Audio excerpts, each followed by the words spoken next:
안녕하세요. 잘 때 듣는 세계사 잘듣세의 성우 이지선입니다.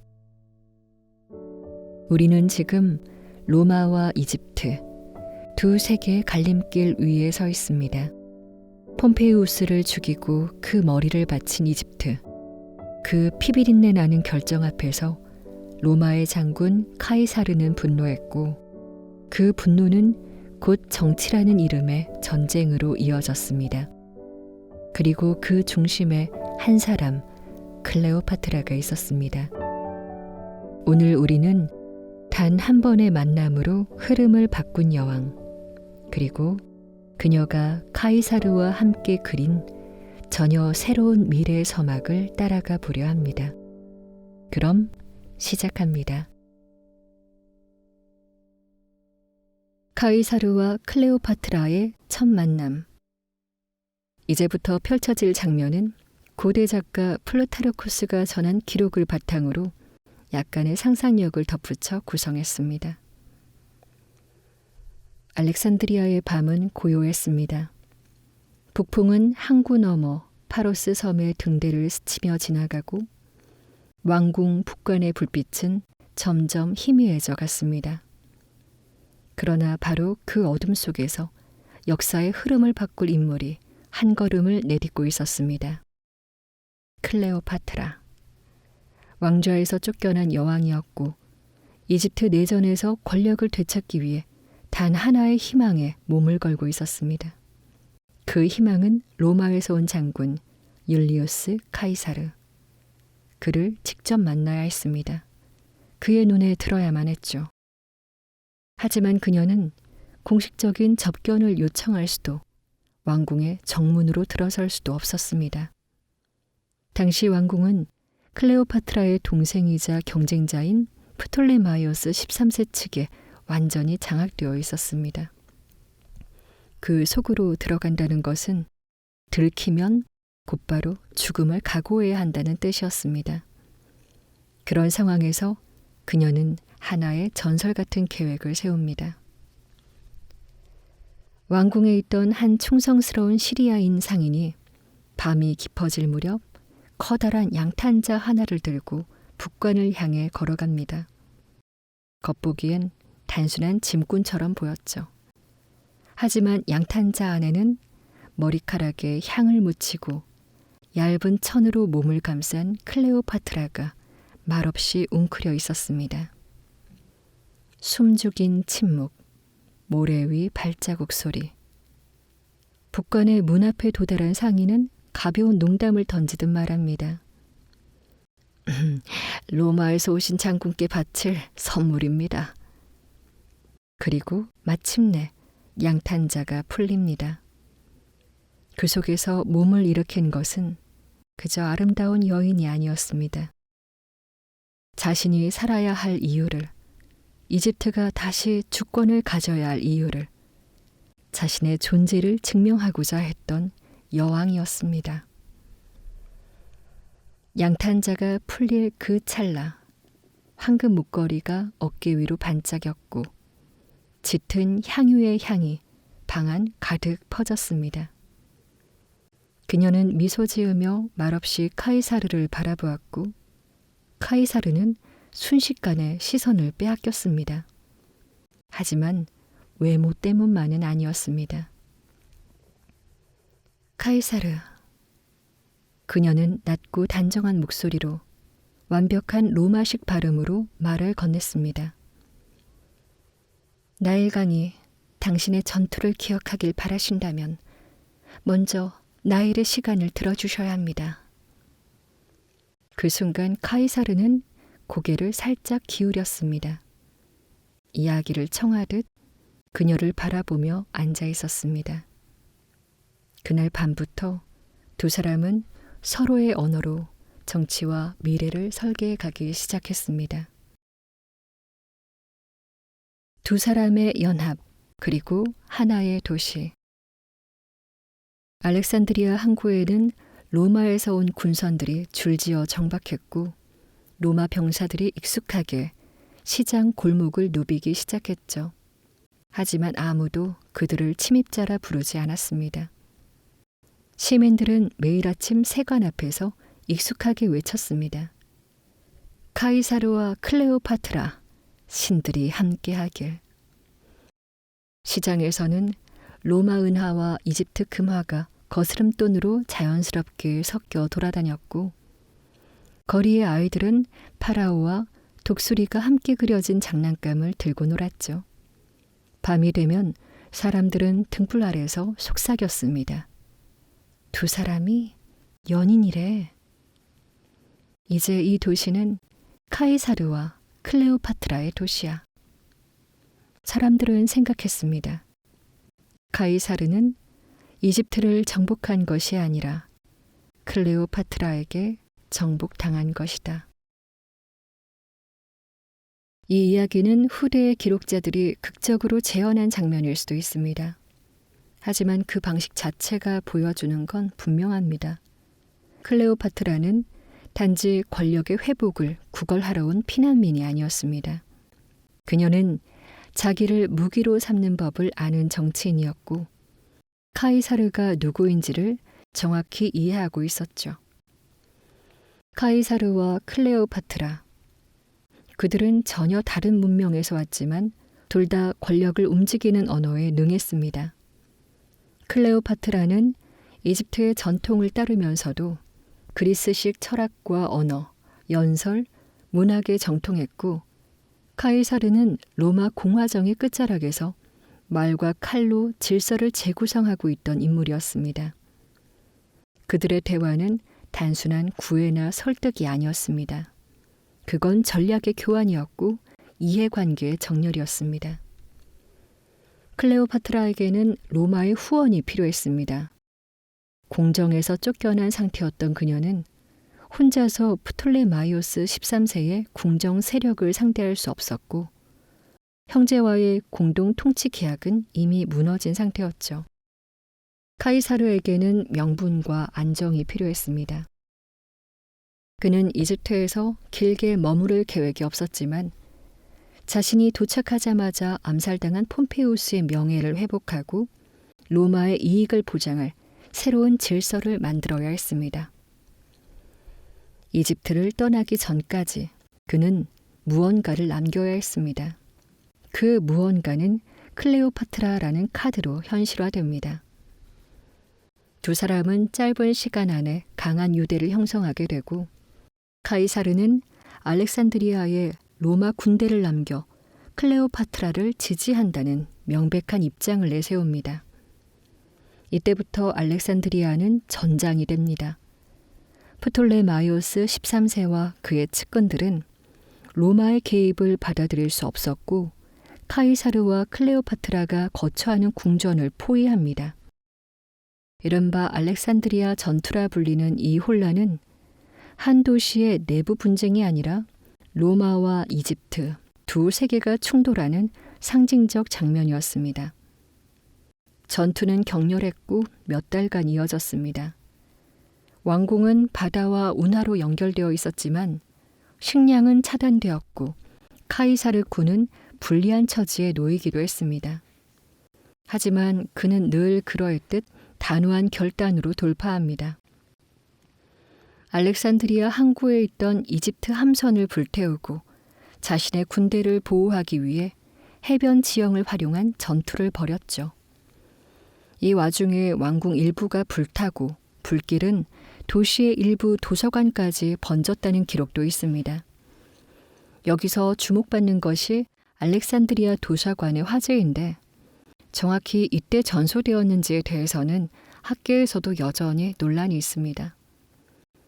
하지만 분명한 건 이 전투가 알렉산드리아라는 도시의 정신적 중심까지 흔들 만큼 격렬하고 파괴적이었다는 점입니다.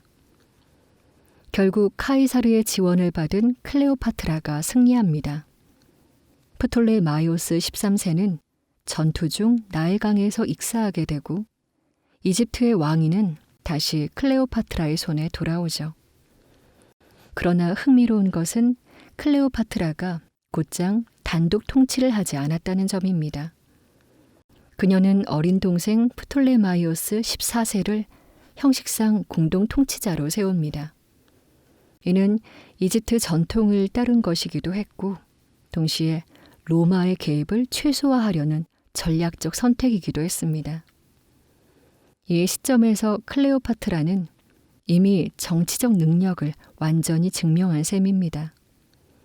그녀는 로마의 힘을 빌리되 종속되지 않았고 왕권을 회복하되 외부의 불만을 최소화했습니다.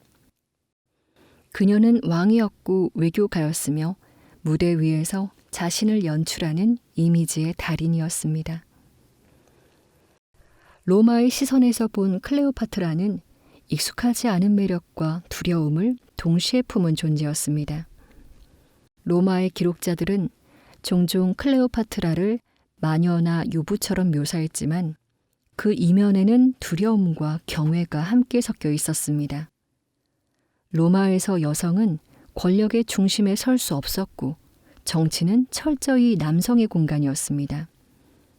그런 로마인의 눈에 신과 같은 존재로 연출된 이집트의 여왕은 단지 이국적이거나 신비로운 수준을 넘어 질서에 대한 위협으로도 비춰졌습니다. 클레오파트라는 로마의 규칙을 따르지 않았기에 오히려 더 강렬한 인상을 남깁니다. 카이사르와의 관계는 외교적 동맹을 넘어 확실하게 사적인 영역까지 스며들었죠.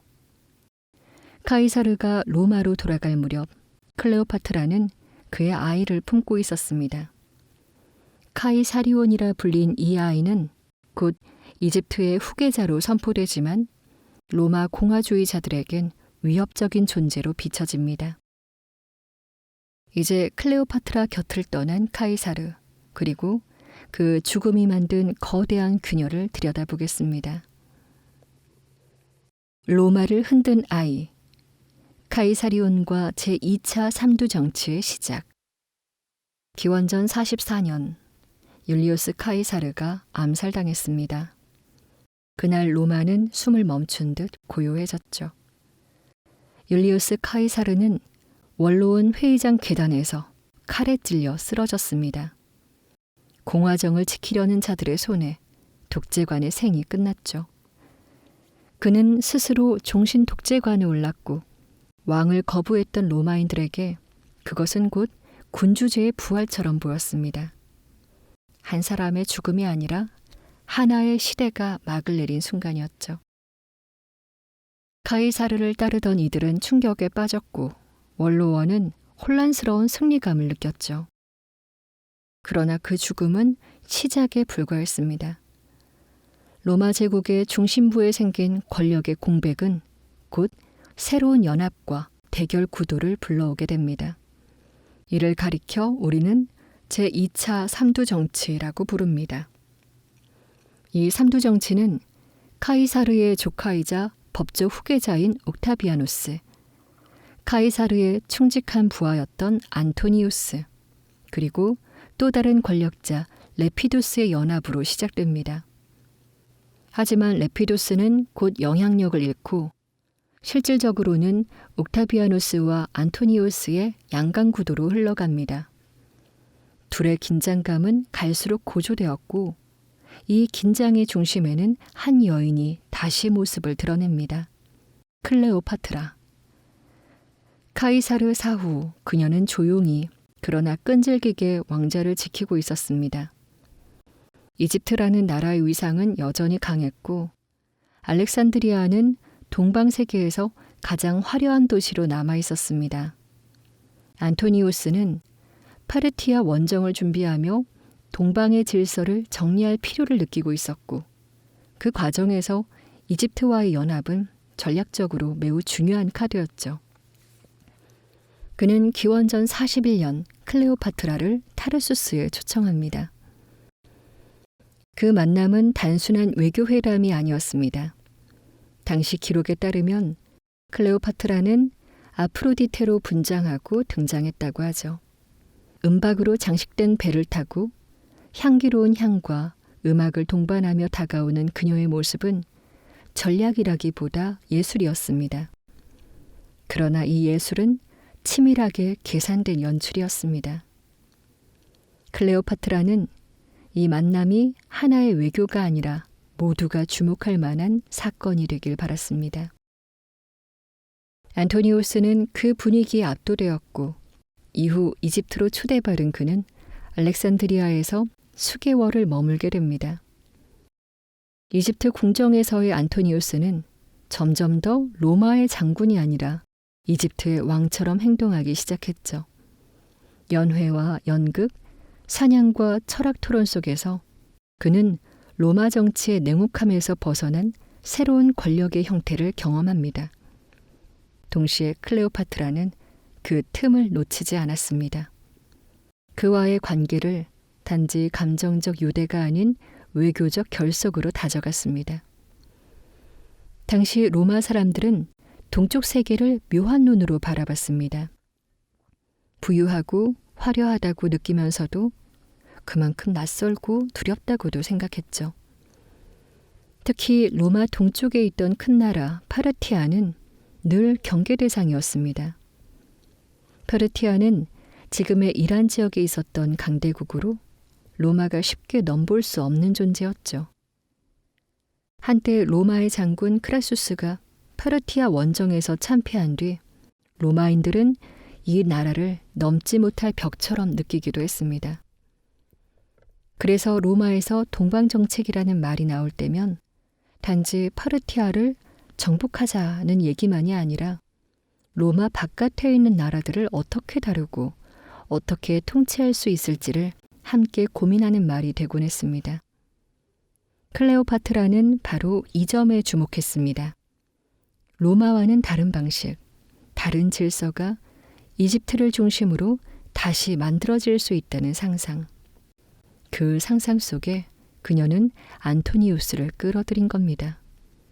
그리고 그를 통해 이집트가 독립적인 나라로 남기를 바랐습니다. 이집트에서의 안토니우스는 점점 변해갔습니다.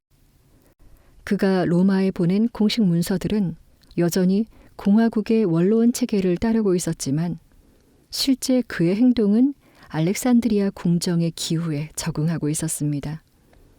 그는 클레오파트라와의 사이에서 아이를 낳았고 그 자녀들에게 영토를 분배하기 시작했습니다. 이는 로마인들에게 큰 충격이었죠. 이방 여인에게 기댄 장군이 이제는 로마의 영토를 나눠주고 있다는 인식은 그를 배신자로 보는 시선으로 키워갔습니다. 그 시점에서 로마에서의 여론은 급격히 안토니우스에게 불리하게 돌아서기 시작합니다. 옥타비아누스는 이 틈을 놓치지 않았습니다. 그는 안토니우스가 로마 정신을 배반했다는 프레임을 구축했고 특히 클레오파트라와의 관계를 로마 남자의 타락이라는 식으로 부각시켰습니다. 이집트에서의 안토니우스는 점점 더 로마 정치에서의 설 자리를 잃어갔습니다. 하지만 클레오파트라는 그 사실을 알고도 물러서지 않았습니다. 그녀는 로마에 굴복하지 않는 유일한 군주로서 자신의 왕국과 아이들 그리고 문화의 독립을 지키기 위해 안토니우스를 설득하고 함께 로마에 맞설 새로운 질서를 구상하게 됩니다. 그들의 연합은 점점 더 공고해졌지만 동시에 위험해졌습니다. 사랑은 현실이 되었고 전략은 감정으로 엉켜갔습니다. 그리고 이 모든 것의 끝에는 알렉산드리아가 아닌 로마의 대립구도에서의 마지막 전투가 기다리고 있었습니다. 클레오파트라의 마지막 설계도. 안토니우스와 클레오파트라 사이에는 3명의 아이가 태어났습니다. 쌍둥이 형제 자매 알렉산더 헬리오스와 클레오파트라 셀레네, 그리고 막내 프롤레마이오스 필라델포스. 클레오파트라는 이 아이들을 통해 로마와는 다른 새로운 제국을 만들고 싶었습니다. 아이들은 그 꿈의 시작이자 상징이었죠. 기원전 34년 알렉산드리아에서 대규모 의식이 열렸습니다. 역사에서는 이 장면을 알렉산드리아 선언이라고 부릅니다. 무대에는 황금 장식이 가득했고 가운데에는 안토니우스와 클레오파트라가 함께 앉아 있었습니다. 사람들은 그들을 왕과 여왕, 신과 신의 화신으로 바라봤죠. 하지만 가장 놀라운 순간은 그 다음이었습니다. 두 사람은 옆에 나란히 선 아이들을 하나씩 불러내기 시작했습니다. 그리고 아직 어린 이 세 아이에게 안토니우스는 자신이 점령하거나 영향력을 가진 동방의 영토를 각각 나누어 주었습니다. 그 자리에서 그는 아이들을 왕으로 선포했죠. 알렉산더 헬리오스에겐 아르메니아와 파르티아, 메디아를, 클레오파트라 셀레네에겐 키레나이카와 리비아를, 프롤레마이오스 필라델포스에겐 시리아와 킬리키아를 맡기며 이 아이들이 동방 세계의 새로운 왕들이다 라고 선언한 겁니다. 이 선언은 단순한 상징이나 외교적 제스처를 넘어 새로운 제국 질서를 향한 선언과도 같았습니다. 클레오파트라는 이 선언을 통해 이집트 왕권을 로마와 대등한 위치로 끌어올리려 했고, 안토니우스는 자신이 속한 로마 삼두정치 체제에서 벗어나 새로운 질서의 중심에 서려 했습니다. 그러나 로마는 이 장면을 용납할 수 없었습니다. 이 선언은 곧 클레오파트라의 야망이란 프레임으로 왜곡되어 퍼졌고, 옥타비아누스는 이 선언을 정치적으로 적극 이용하게 됩니다. 로마인들이 가장 불편하게 여겼던 것은 바로 클레오파트라의 위치였습니다. 이집트의 여왕이라는 정체성을 앞세우며 제국의 중심에 서려 했기 때문이죠. 그녀는 로마 시민이 아니었고 로마의 전통이나 권위를 인정하지도 않았습니다. 그런 그녀가 로마의 장군과 함께 신전을 만들고 아이들을 왕으로 세운다는 건 로마인의 감정으로는 모욕에 가까운 일이었습니다.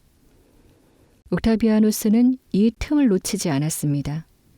그는 이방 여왕에게 로마의 유산을 넘긴 배신자라는 프레임으로 안토니우스를 공격했습니다. 특히 로마 원로원 앞에서 알렉산드리아 선언의 내용을 낱낱이 공개하며 로마 공화국의 전통과 질서를 파괴하려는 위험한 음모라고 선언했죠. 이때부터 로마는 클레오파트라 제거를 공공연한 목표로 삼기 시작합니다. 그녀는 로마를 위협하는 외부 세력의 상징이 되었고, 안토니우스는 내부의 배신자로 낙인 찍혔습니다. 제국의 정치 중심이 점차 로마에서 옥타비아누스로 옮겨가는 가운데 클레오파트라와 그녀의 아이들이 상징하는 대안의 로마는 점점 설 자리를 잃어갔습니다. 하지만 클레오파트라는 마지막까지 포기하지 않았습니다. 그녀는 아이들의 혈통을 앞세우며 신성한 후계자의 이미지를 세우려 했고, 사람들이 기억하길 원했던 건 그녀가 아닌 아이들이 세울 미래였습니다. 그녀가 세운 새로운 알렉산드리아의 질서는 철저히 상징과 연출로 가득 차 있었습니다. 이집트 신들과 로마의 신들이 뒤섞인 신전, 황금으로 만든 옥좌, 그리고 어린 왕자들이 입은 정교한 비단 의복. 하지만 이 모든 것이 무너지는 데는 오래 걸리지 않았습니다. 기원전 31년 악티움 해전이 시작됩니다. 옥타비아누스가 이끄는 함대는 클레오파트라와 안토니우스의 연합군과 마주했고, 이 전투는 단순한 해상 전투를 넘어선 것이었습니다. 두 세력이 꿈꾸던 서로 다른 세계 질서가 맞부딪힌 아주 상징적인 충돌이었죠. 하지만 시작부터 그 끝은 이미 어느 정도 예고되고 있었습니다. 악티움 해전. 기원전 31년 한여름의 바다. 지중해의 바람이 길게 스쳐가는 그리스 서쪽 악티움 앞바다에서 역사의 물줄기를 바꿔놓을 전투가 시작됩니다. 이 싸움은 단지 두 세력의 충돌이 아니었습니다. 로마의 중심이 누가 될 것인지, 그리고 세계의 패권이 어디로 기울 것인지, 모든 것이 이 바다 위에서 결정될 싸움이었죠. 한쪽은 로마의 미래를 상징하는 옥타비아누스. 그는 로마 공화국의 전통을 계승하는 인물로 포장되어 있었고, 또 다른 한쪽은 안토니우스와 클레오파트라. 그들은 동방의 화려한 궁정과 이집트의 부, 그리고 신화적인 상징성으로 또 하나의 제국을 꿈꾸고 있었습니다. 전투는 그리스의 작은 항구 도시 악티움 앞바다에서 벌어졌습니다. 안토니우스와 클레오파트라 연합군의 함선은 약 230척, 옥타비아누스의 측근이자 뛰어난 해군 지휘관이었던 아그리파가 이끄는 함대는 약 400척으로 수적으로 압도적이었습니다. 하지만 단순한 숫자 싸움만은 아니었습니다. 안토니우스는 전통적인 로마식 무거운 군선, 즉 다중로를 가진 대형 전투함을 주력으로 삼았습니다. 이 함선들은 바다 위에서 충돌과 백병전에 특화된, 말하자면 떠다니는 요새였죠. 반면 아그리파는 민첩하고 빠른, 상대적으로 작은 함선들을 중심으로 전투를 준비했습니다. 그리고 지형을 이용해 적을 포위하려는 전략을 세웠죠. 문제는 연합군 내부의 불안정한 결속이었습니다. 안토니우스는 로마인들의 지지를 점점 잃어가고 있었고, 클레오파트라는 연합군의 자금을 제공하고 있었지만 로마 병사들에게는 이방 여왕으로 경계의 대상이었습니다. 전투가 시작되었을 때 바다는 이미 옥타비아누스 측의 우위에 있었습니다. 아그리파는 해협을 봉쇄해 안토니우스의 후방을 차단했고 양쪽 측면에서 포위망을 조여왔죠. 이 순간 역사적인 장면이 벌어집니다. 클레오파트라가 이끄는 이집트 함대가 갑자기 전장을 이탈한 것입니다. 그녀의 배는 전투 중앙을 돌파해 후방으로 빠져나갔고 뒤이어 안토니우스의 배도 그녀를 따라 퇴각했습니다. 당시 전황은 아직 완전히 기울지 않은 상태였습니다. 일부 역사가는 클레오파트라가 보급선을 지키기 위해 후방으로 이동한 것이라고 주장하기도 합니다. 하지만 많은 병사들과 해군 장교들에게 이 장면은 버림받았다는 감정으로 남았죠. 그 결과는 뚜렷했습니다.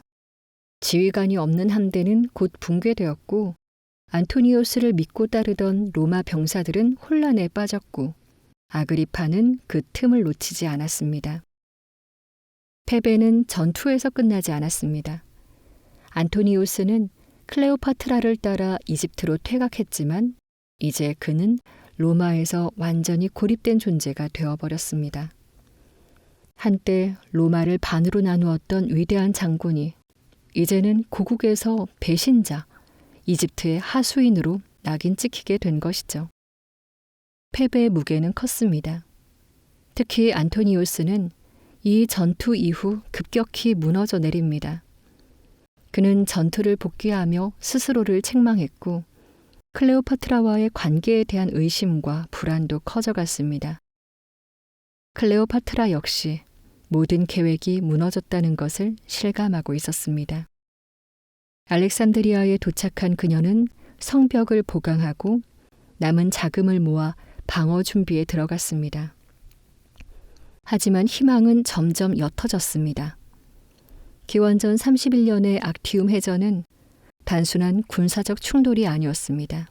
그것은 클레오파트라와 안토니우스가 꿈꾸던 또 하나의 로마가 바다 위에서 침몰한 사건이었죠. 그들이 계획했던 동방의 제국, 신과 같은 왕들이 통치하는 새로운 세계 질서는 이 한 번의 패배로 꺾였습니다. 하지만 그들은 아직 알렉산드리아에 있었고 마지막 한 수, 마지막 장면을 연출할 기회를 남겨두고 있었습니다. 이제 무대는 바다에서 도시로 옮겨갑니다. 이집트의 심장 알렉산드리아.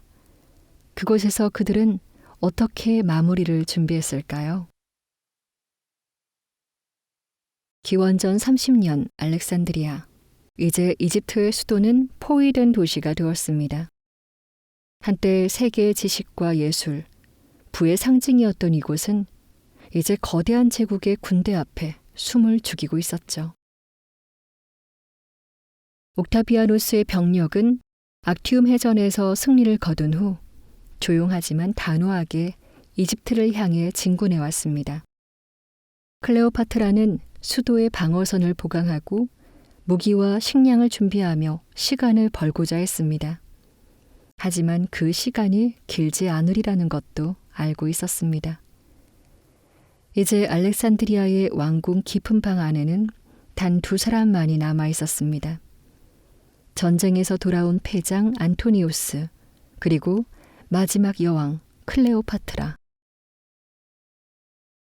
패전 이후 안토니우스는 눈에 띄게 무너져 있었습니다. 로마에서 보낸 특사들은 그를 더 이상 협상의 주체로 인정하지 않았고, 심지어 부하들조차 이집트를 떠나 옥타비아누스에게 항복하고 있었습니다. 그는 점점 더 깊은 절망에 빠졌고, 전장에서 칼을 들던 손은 이제 더 이상 어디를 향해 겨눠야 할지 모르는 상태였습니다. 클레오파트라는 반대로 마지막 순간까지 계산을 놓지 않았습니다. 그녀는 옥타비아누스에게 비밀리에 사자를 보내 자신과 아이들의 안전을 보장해 줄 것을 요청했습니다. 그녀는 로마로 끌려가는 굴욕을 피하기 위해 자신을 이집트의 여왕이 아닌 로마의 한 협상자로 대우해 줄 것을 제안했죠. 하지만 옥타비아누스는 침묵했습니다. 그는 이 만남을 정치적으로 이용할 수 있다고 판단했고, 클레오파트라를 포로로 삼아 로마에서 거행될 승전식에 세우는 방안을 고려하고 있었죠. 그녀가 가장 두려워했던 순간이 다가오고 있었습니다. 역사적 기록에 따르면 이 마지막 시기에 안토니우스는 클레오파트라가 자결했다는 거짓 소문을 듣고 자신도 목숨을 끊으려 했다고 전해집니다. 그는 검을 들고 자해했고 치명상을 입은 채 클레오파트라가 있는 곳으로 옮겨졌습니다. 피를 흘리며 그녀의 품에 안긴 그는 그렇게 생을 마감하게 되죠. 이 장면은 플루타르쿠스와 디오 카시우스의 기록에 따라 후대에 널리 전해졌고, 오늘날에도 비극적 사랑의 상징처럼 여겨지고 있습니다. 하지만 클레오파트라는 그보다 더 복잡한 계산을 하고 있었습니다. 그녀는 여왕이었습니다. 끝까지 여왕으로서 죽기 위한 준비를 했던 것이죠. 옥타비아누스가 알렉산드리아에 입성했을 때 클레오파트라는 자신의 왕궁 깊은 곳에서 마지막 순간까지도 외모를 가다듬었고, 금실과 자수로 장식된 옷을 걸친 채 로마의 적과의 대면을 준비했습니다. 하지만 옥타비아누스가 그녀를 로마로 데려갈 계획이라는 것을 확실히 알게 된 순간 클레오파트라는 그 길을 거부하기로 합니다. 그리고 바로 그때 로마사에서 가장 유명한 장면 중 하나가 펼쳐집니다. 클레오파트라가 생을 마감한 순간이었죠. 우리가 흔히 아는 이야기, 독을 품은 아스프, 즉 독사를 품에 안고 그녀가 조용히 눈을 감았다는 이야기. 뱀이 그녀의 팔뚝을 물었고 그녀는 점차 의식을 잃으며 죽어갔다는 설화는 수천 년간 문학과 미술에서 반복되어 왔습니다. 하지만 이 이야기는 정설이 아닙니다. 뱀이 사람을 죽일 수 있을 만큼의 독을 가진 종인지, 그녀가 뱀을 숨길 만한 공간이 있었는지 여러 고고학자와 의학자들은 오랫동안 의문을 제기해왔습니다. 일부 학설은 클레오파트라가 독약을 발라둔 머리핀이나 빗을 이용했을 것이라 보기도 합니다. 또 다른 주장으로는 은으로 만든 단검을 이용해 정맥을 끊는 방식을 썼을 가능성도 있습니다. 심지어 몇몇 고대사 연구자들은 그녀의 죽음이 단순한 자결이 아니었다고 말합니다. 철저히 정치적 연출로 준비된 마지막 순간까지도 자신의 위엄을 지켜낸 이집트의 여왕으로 남기 위한 의도된 무대였다는 것이죠. 그녀는 죽음을 두려워하지 않았습니다. 오히려 그 죽음을 통제하려 했고 자신의 신화를 직접 써내려갔습니다.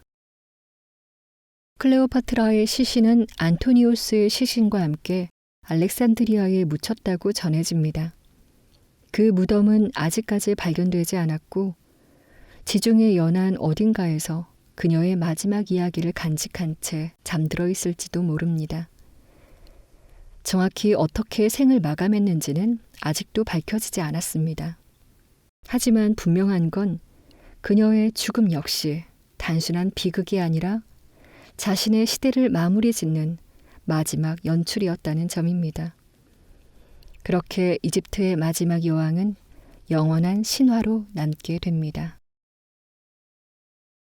여왕 없는 아침. 기원전 30년의 어느 날, 알렉산드리아는 아주 조용한 아침을 맞았습니다. 하지만 그 고요는 평화가 아니라 끝에서 오는 침묵이었습니다. 전날 여왕은 죽었고 그녀가 남긴 궁전과 신전, 금과 향로, 그리고 아이들만이 아직 도달하지 않은 전쟁의 마지막을 기다리고 있었습니다. 도시는 이미 오래전부터 포위되어 있었습니다. 악티움 해전의 패배 이후 이집트는 더 이상 외교도 전쟁도 기도도 가능하지 않았습니다. 로마군이 알렉산드리아로 진입했을 때 그들은 더 이상 싸우지 않았습니다. 이미 적들은 무기를 내려놓았고 시민들은 거리에서 고개를 숙였습니다. 무너진 신전과 쓰러진 병사들, 불타지 않은 황금빛 궁전. 모든 것은 마치 누군가 미리 준비한 무대처럼 고요했습니다.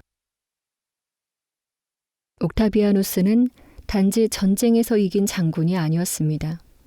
그는 로마 내전의 마지막 승자였고 이집트를 로마의 한 주로 편입시킨 정복자였습니다. 그가 알렉산드리아에 입성했을 때 클레오파트라는 이미 죽었고 안토니우스도 자결한 뒤였습니다. 그는 클레오파트라의 아이들을 로마로 끌고 갔고 이집트의 왕관과 보물은 모두 로마의 소유가 되었습니다.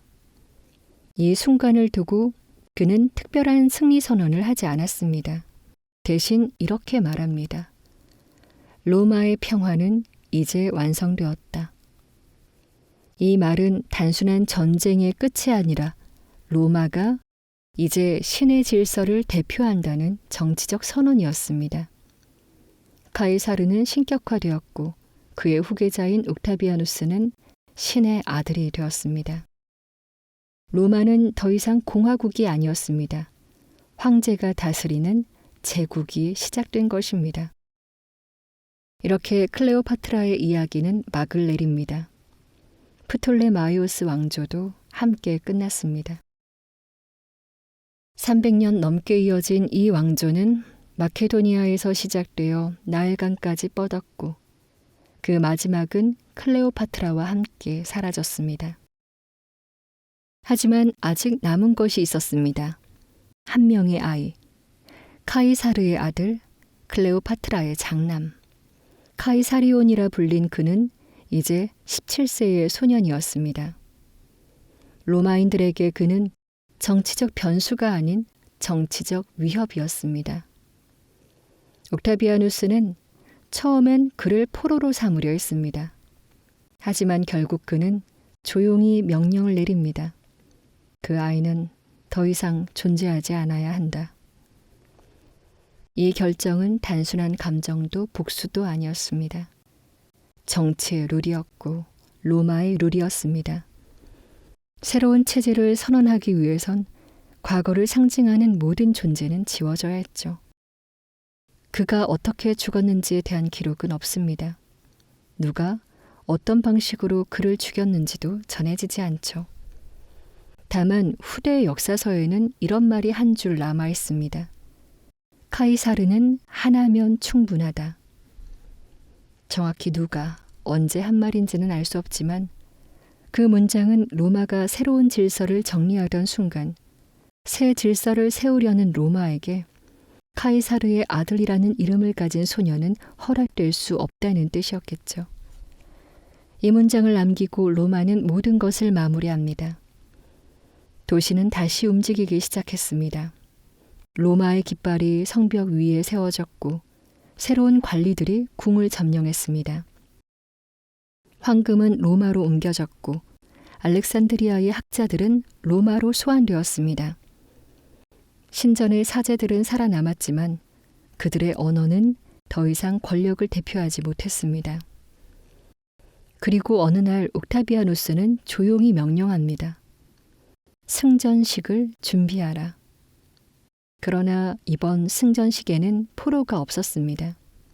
보여줄 여왕도 손에 수갑을 찬 장군도 끌려올 왕자도 없었습니다. 모두 죽었거나 사라졌거나 그림자로 남았습니다. 옥타비아누스는 승전식에서 클레오파트라의 형상을 조각으로 세우고 그녀의 옷과 왕관, 소품들을 전시했습니다. 사람들은 감탄했고 동시에 혐오했습니다.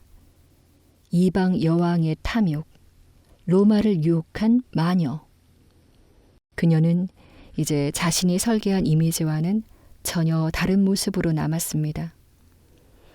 하지만 우리가 알다시피 그 이미지는 오래 남습니다. 사람들은 여전히 그녀를 기억했고 세월이 흐른 뒤에도 클레오파트라는 하나의 이름이 아니라 상징이 되었습니다. 클레오파트라 이후 마지막 불빛이 꺼진 자리. 기원전 30년 클레오파트라 7세가 스스로 생을 마감한 그해 이집트는 사실상 독립된 왕국의 지위를 잃었습니다. 그것은 300년 가까이 이어진 프톨레마이오스 왕조의 공식적이고 회복 불가능한 종말이었습니다. 옥타비아누스는 이집트의 왕이라는 칭호를 허락하지 않았습니다. 어떤 그리스 귀족도 어떤 이집트 제사장도 더는 왕의 옷을 입지 못했습니다. 이집트는 로마 제국의 속주로 편입되었습니다. 다른 속주들과는 달리 황제 직속의 특별한 속주였습니다. 이곳의 통치는 원로원이 아닌 로마 황제 자신이 임명한 총독에게 주어졌습니다. 왜 특별했을까요? 이유는 단 하나였습니다. 이집트는 로마의 곡창이었기 때문입니다. 나일강이 주는 비옥한 밀은 로마의 식량 창고였고 로마의 정치적 안정을 가능하게 했습니다. 옥타비아누스, 곧 아우구스투스가 된 그는 이집트를 절대적으로 장악해야 했습니다. 그래서 총독은 기사 계급에서만 임명되었고 심지어 로마 상원 의원조차 이 땅에 허가 없이 들어오지 못하게 했습니다. 한때 세계의 지적 수도였던 알렉산드리아도 로마의 행정구역 속 한 도시에 불과해졌습니다. 도서관은 더 이상 왕의 후원을 받지 않았고 도서관도 서서히 침묵하기 시작했죠. 무너진 왕조의 흔적은 신전 벽화 속에서만 남았습니다. 클레오파트라의 아들 카이사리온, 그를 이집트의 마지막 파라오로 보기도 하지만 그는 로마 병사들의 칼 앞에 너무도 어린 나이로 쓰러졌고 즉위도 통치도 이름조차도 로마의 역사 속에서는 빠르게 지워졌습니다. 수천 개의 신전과 무덤들, 그 모든 것이 끝나는 순간이었습니다.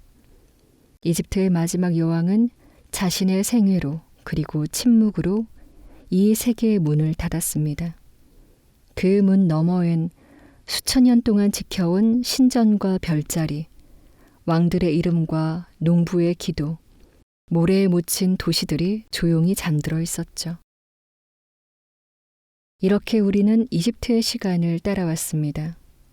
나일강의 물결을 따라 신의 질서를 그려낸 왕들의 방을 거쳐 피라미드의 거대한 돌들 사이를 지나왔고 태양만을 향해 신을 바꾼 왕의 실험과 그 실험의 끝에 다시 이름을 복원한 소년왕, 칼과 신전으로 영광을 새긴 람세스의 시간, 그리고 마지막 여왕의 조용한 퇴장을 함께 걸었습니다. 이집트는 그냥 오래된 나라가 아니었습니다. 그들은 영원이라는 개념을 생각했고 쓰고 만들고 믿었습니다.